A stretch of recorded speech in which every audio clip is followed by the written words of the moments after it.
En manchette aujourd'hui, travaux de restauration à la Maison des Contes et légendes à la Valtrie.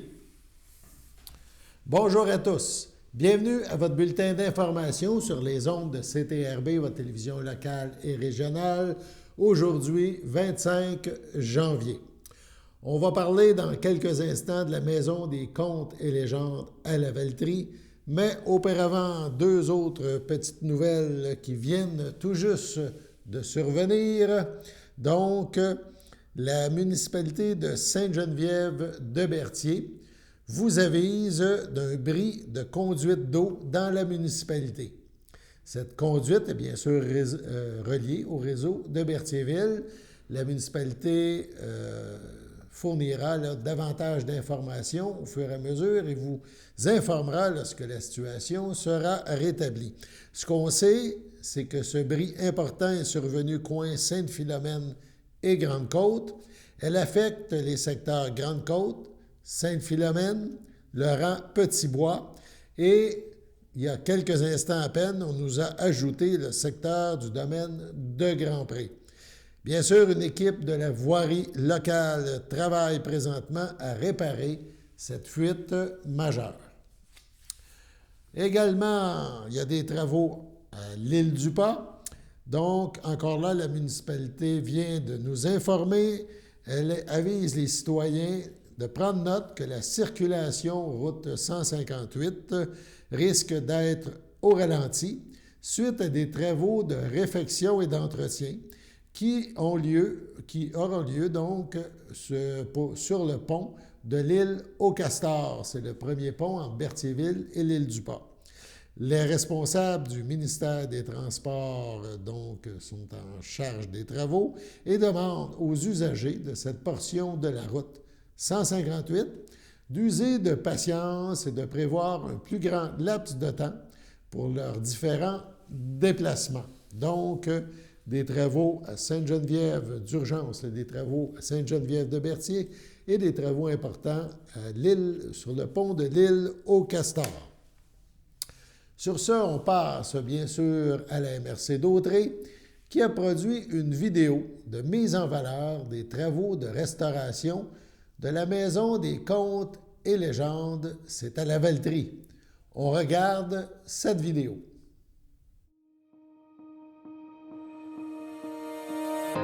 Mes chers amis, je suis pas mal certain que chacun d'entre vous savez qu'à La Valtrie se trouve le musée le plus historico-légendaire de la région, mais peut-être même du Québec en entier, la Maison des Contes et légendes de La Valtrie.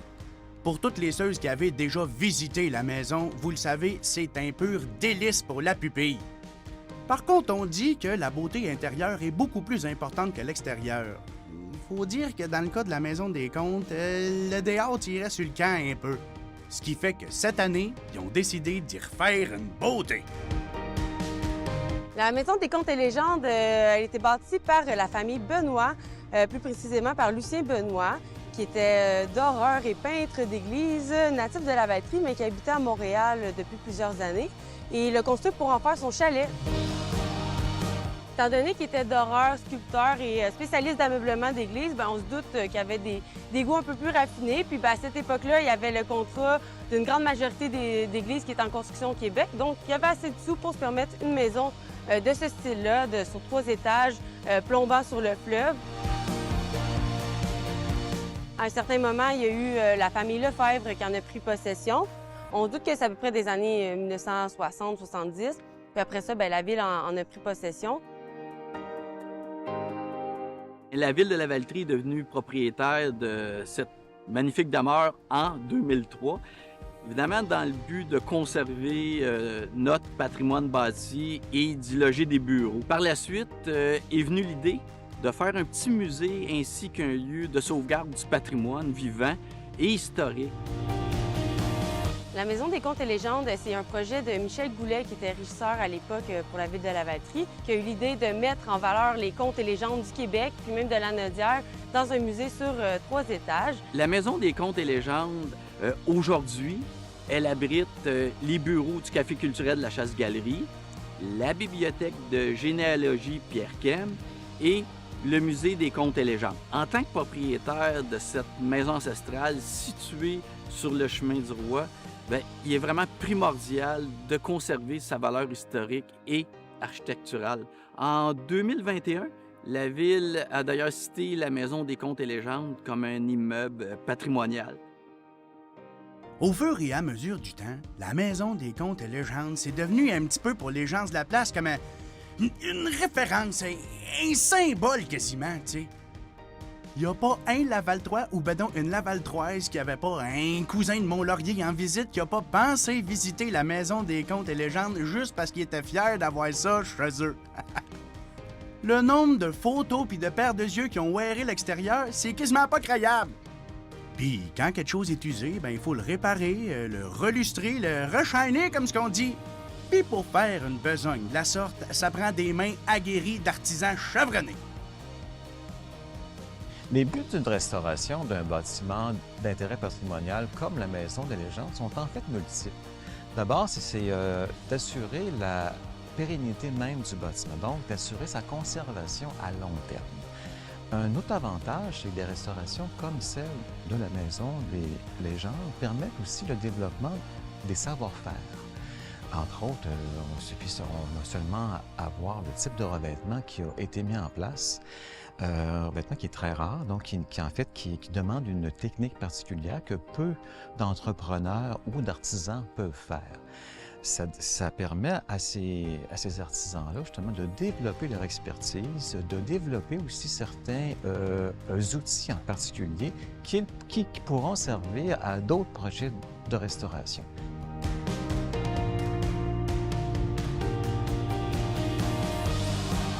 Notre mandat dans le contexte de la Maison des légendes a été d'identifier les éléments caractéristiques à préserver et aussi à identifier les éléments qui sont à restaurer. Donc, les composantes sont quand même relativement nombreuses. Alors, c'est d'abord évidemment la tour qui fait toute la longueur du bâtiment, les éléments décoratifs associés à la galerie et au balcon de la façade, les ornements de pignons, les planches cornières et les fenêtres à guillotine à grand quart.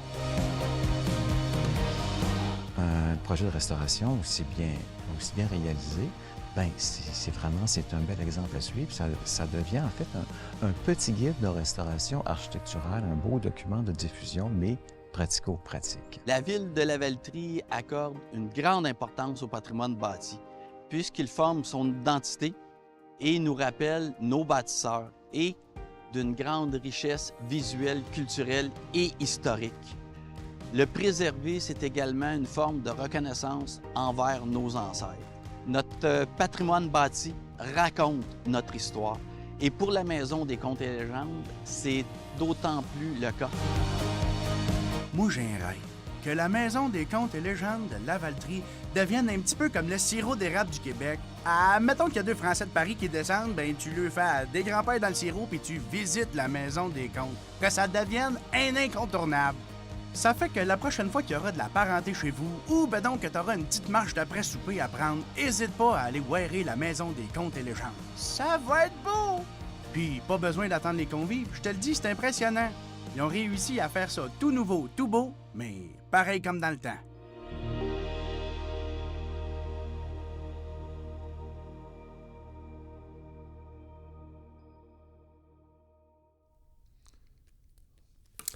Le chef du Parti québécois, Paul Saint-Pierre Plamondon, annonce aujourd'hui l'ajout de co-porte-parole après avoir additionné Mégane Perry-Melançon comme porte-parole plus tôt cette semaine.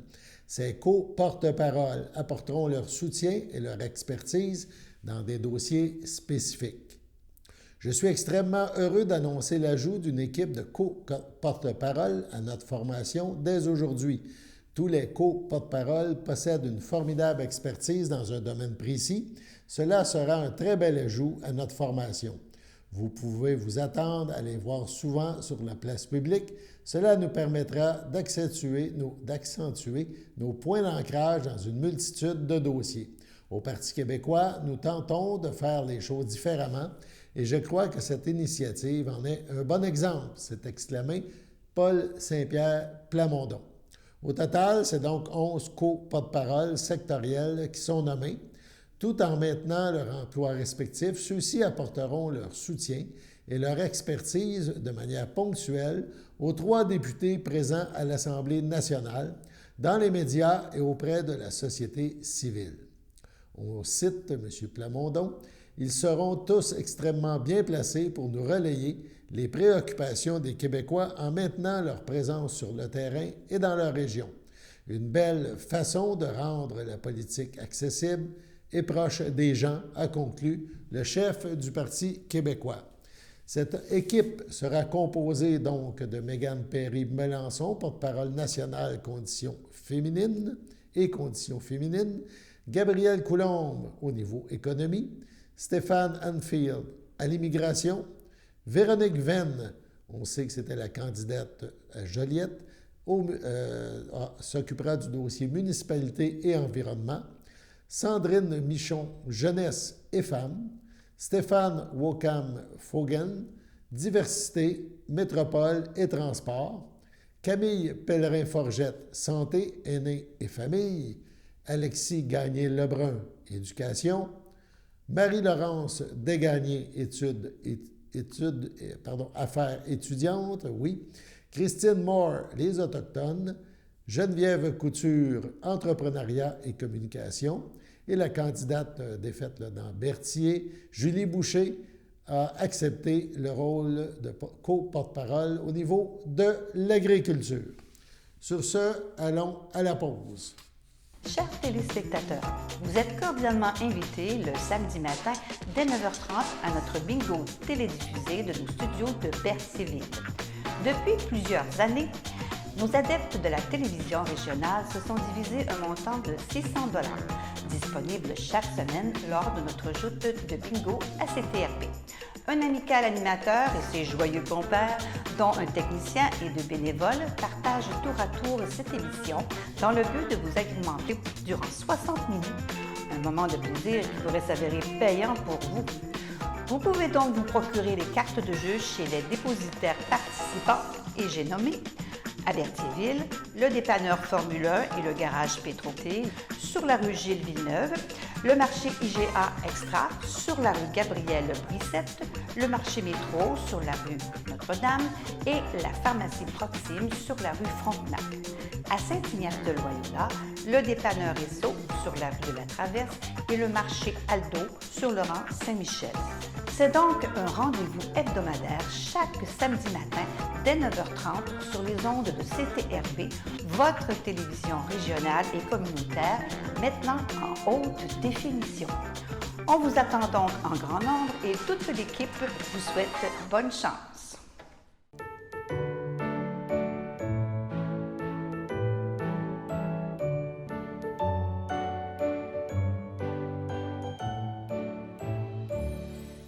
En ce 25 janvier, les filles d'Isabelle de Berthier souhaitent bonne fête à Yvonne Bélanger.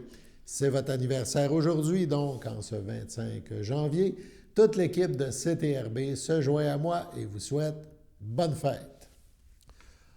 On poursuit maintenant nos informations. Tout d'abord, on va vous parler de clinique de sang ou de collecte de sang.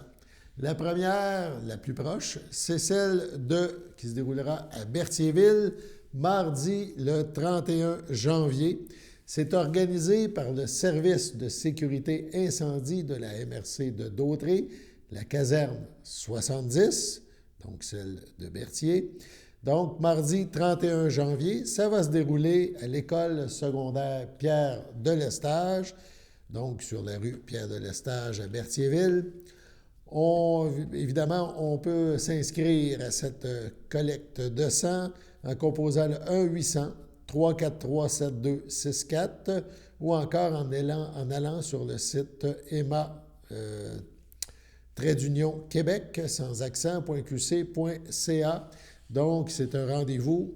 On a toujours besoin de sang. Donc, vous êtes invités mardi le 31 janvier. En février, il reste du temps, là, mais on en parle déjà pour que vous mettiez ça à votre agenda. Une autre collecte de sang dans la région est prévue. Celle-là se déroulera à Lanoret. Elle est sous la présidence d'honneur du maire de Lanoraie, André Villeneuve, et de la pharmacienne propriétaire du Family Prix de Lanoraie, Julie Bourgeois. Donc, Mme Bourgeois et M. Villeneuve vous invitent à être généreux, à donner de votre sang. Lundi, le 20 février, la collecte se déroulera au pavillon Jean Bourdon sur la rue Louis-Joseph Doucet à Lanoraie. Encore là, sur rendez-vous, on peut s'inscrire à Emma Québec sans accent.qc.ca ou encore au 1-800-343-7264. Avec le mois de janvier, c'est le retour des capsules du regroupement ADA. C'est Gabrielle Sévigny que nous avons bien sûr rencontrée. Elle nous parlera, Mme Sévigny, des services offerts par ADA. Il y aura 3 petites capsules, l'appui offert aux aidants naturels, une capsule sur le grand ménage et une autre sur le recrutement de bénévoles, entre autres, chez ADA. On regarde ces capsules. Bonjour, je suis en compagnie de Gabrielle Sévigny de ADA, Aide à domicile d'Audrey. Bonne année pour commencer. On reprend nos bonnes habitudes avec ADA et on parle de nos capsules. Et cette fois-ci, qu'est-ce qui est important? On va parler de l'aide justement pour les aidants, l'appui que vous pouvez offrir. Oui. C'est un service important, je pense que pas tout le monde qui le sait, puis ça l'aide vraiment. Est-ce que tu nous en parler exactement? Absolument, oui. Bien, en fait, c'est qu'on a eu une subvention de l'appui Proche Aidant, c'est un autre organisme, puis à cause de ça, on peut offrir des services gratuits, des heures de services gratuits pour les proches aidants.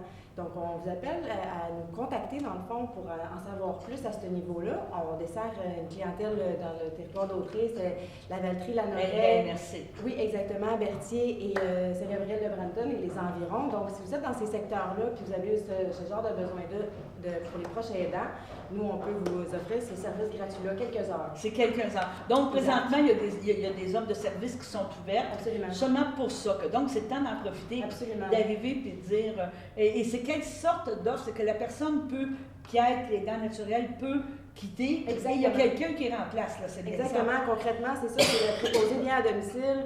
Puis, soulage, si on veut, le proche aidant peut quitter, peut se ressourcer, aller se reposer, aller à ses rendez-vous, tout ça en toute confiance parce que nos préposés sont là, ils s'occupent. Puis, ils sont formés, là. Exactement, tout à fait, ils sont formés. Puis, ils ont également ce qu'on appelle une petite trousse de simulation. simulation. Oui, c'est ça que j'allais dire, oui. Oui, tout à fait. Puis, dans le fond, ils peuvent jouer aux cartes, faire de la lecture, selon les besoins, selon les capacités également de la personne. On évalue tout ça avec vous. Puis, dans le fond, c'est ça qu'on vous appelle à faire, à venir nous appeler pour pouvoir évaluer tout ça. OK. Question justement en termes d'évaluation. Oui. Est-ce qu'il faut qu'il y ait un diagnostic de poser ou tu y vas parce que tu dis, regarde, je vais te donner un exemple, on est 3 enfants, 4 enfants, on s'occupe de notre maman, mais on estime qu'à un moment donné, ce serait peut-être bon qu'elle ait une certaine stimulation aussi, parce que tu parles avec tes kids et tout ça. Est-ce que c'est possible? Parce que ça devient harassant aussi, là, tu sais, mais même si la personne est quasi autonome, on va dire le terme, oui. Est-ce qu'il faut avoir c'est suite à des questions, un questionnaire, des choses que vous demandez que vous pouvez... Oui, en fait, dans le fond, c'est toute personne qui a un proche aidant, qui nécessite une certaine surveillance, encadrement, besoin. Puis parfois, ça peut être juste de discuter avec quelqu'un. Ça fait soulager. Oui, absolument. Puis comme on parlait de stimulation aussi, c'est sûr qu'il peut y avoir des demandes par le CIUS, des choses comme ça, mais ça peut être n'importe qui a un proche aidant puis qui commence à avoir une petite perte d'autonomie tranquillement puis qui nécessite d'avoir un peu plus de soutien. De soutien, oui, parfait. tout à fait. Puis à ce moment-là, on va discuter avec cette personne-là, on va voir c'est quoi les besoins puis on va faire l'évaluation à ce moment-là. C'est vraiment du cas par cas. Cas par cas, d'accord. Donc, il y a des plages horaires disponibles, oui. Appelez chez ADA. Peux-tu répéter le numéro de téléphone? C'est le 450-404-2219, puis pour le poste, c'est le poste 2. Parfait. Deuxième point qu'on veut parler, tantôt on vient de parler qu'on va peut-être finir par faire beau, à un moment donné, avoir du soleil et tout ça. Et qu'est-ce qu'on arrive avec le mois de février, qui dit février-mars, parle de grand ménage. On a des traditions, normalement, tu avais le grand ménage du printemps puis le grand ménage à l'automne. C'était ça, mes grands-mères, nos parents, nos choses, puis tout ça. Encore là, qu'est-ce que tu veux dire aux gens? Réserver d'avance. Parce que là, vous êtes rendu une ressource importante pour ça.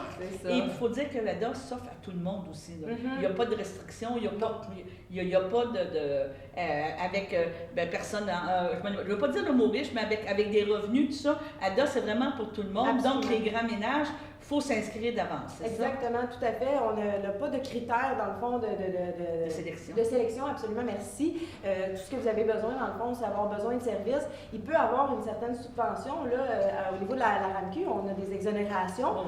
Puis, il peut être variable ou pas selon vos situations, mais on a ça quand même... Ça s'offre à exactement tout le monde. Puis, oui, on appelle les gens à réserver d'avance parce que le ménage de printemps, le printemps est à nos portes. Bien, c'est ça, là. veut pas.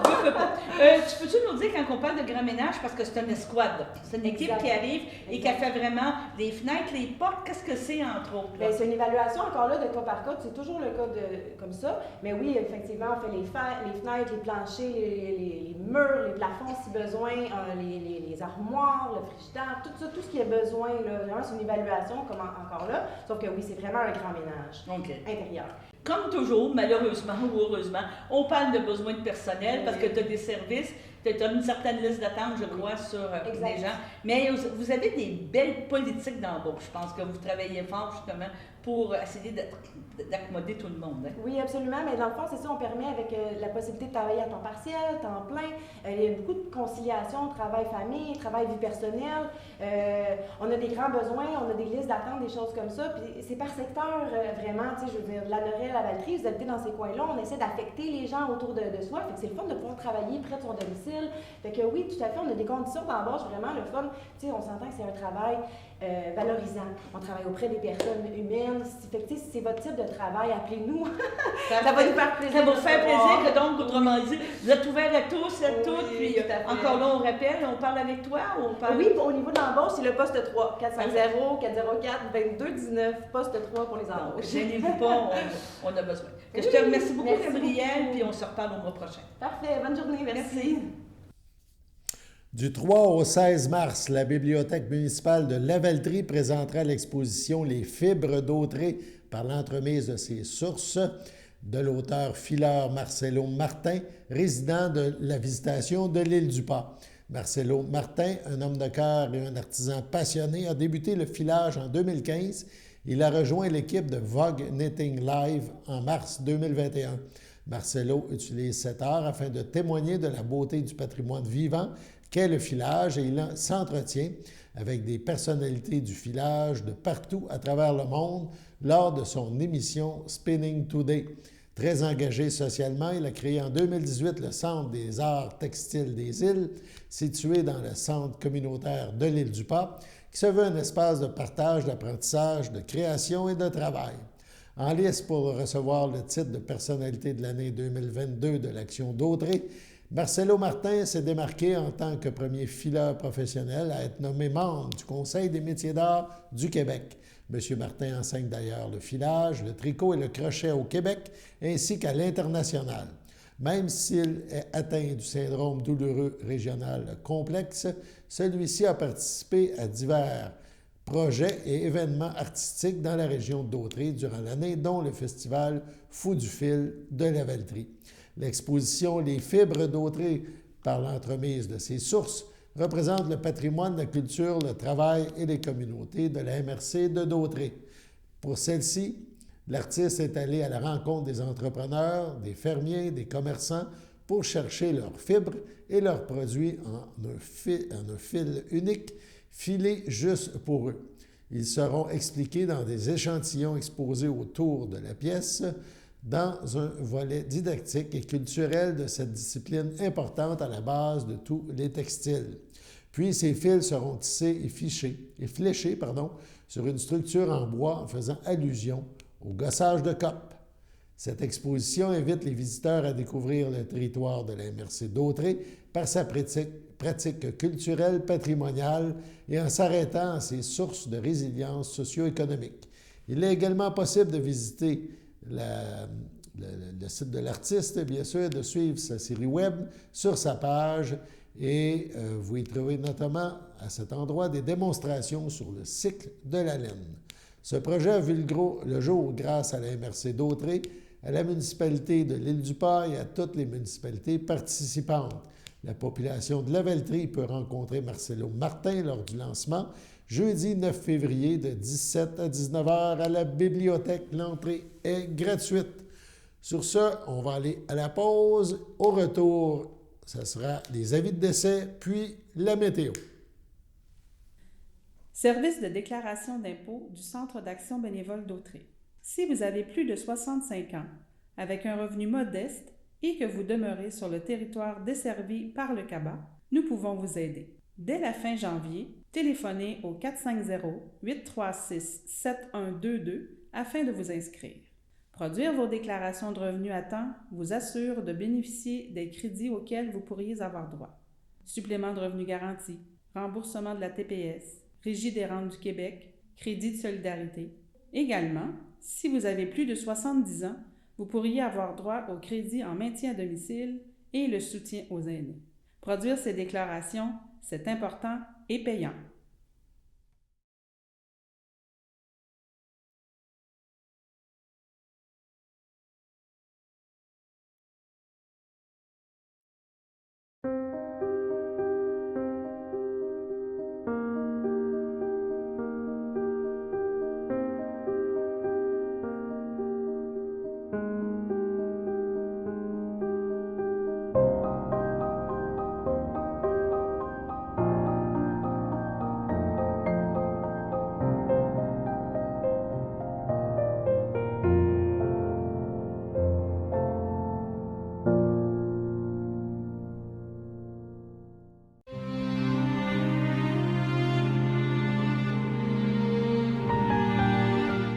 À la Villa Berthier, le 14 janvier, à 93 ans, est décédé M. Florian Rondeau, épouse de feu Lisette Baribeau, demeurant à Berthierville. Il laisse dans le deuil ses enfants, Régent Rondeau, Liubov Borovkova, Francine Rondeau, André Allard, Patricia Rondeau, Jonathan Fortin.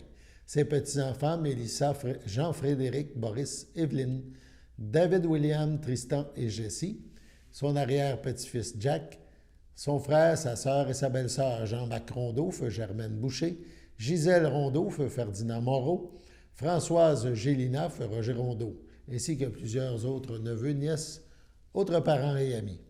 La famille vous accueillera samedi 28 janvier dès 11 h au complexe funéraire Thériault, rue Notre-Dame, à Berthierville. Suivra une liturgie ce même jour à 14h30 à la chapelle du complexe. M. Rondeau sera inhumé au cimetière de Berthierville à une date ultérieure.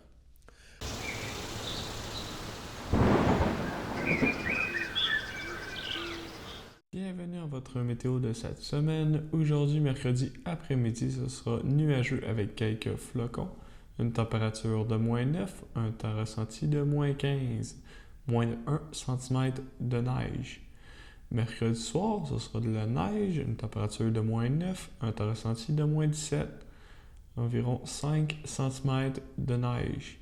Mercredi nuit, ce sera de la neige, une température de -7, un temps ressenti de -15, environ 10 cm de neige. Jeudi matin, ce sera de la neige, une température de -5, un temps ressenti de -13, 1 à 3 cm de neige. Jeudi après-midi, ce sera nuageux avec quelques flocons, une température de -3, un temps ressenti de -8, environ 1 cm de neige. Jeudi soir, c'est plutôt nuageux, une température de -6, un temps ressenti de -12. Et voilà, c'était tout pour votre météo. C'était votre bulletin d'information en ce 25 janvier. Sur ce, bon pelletage, on se revoit demain.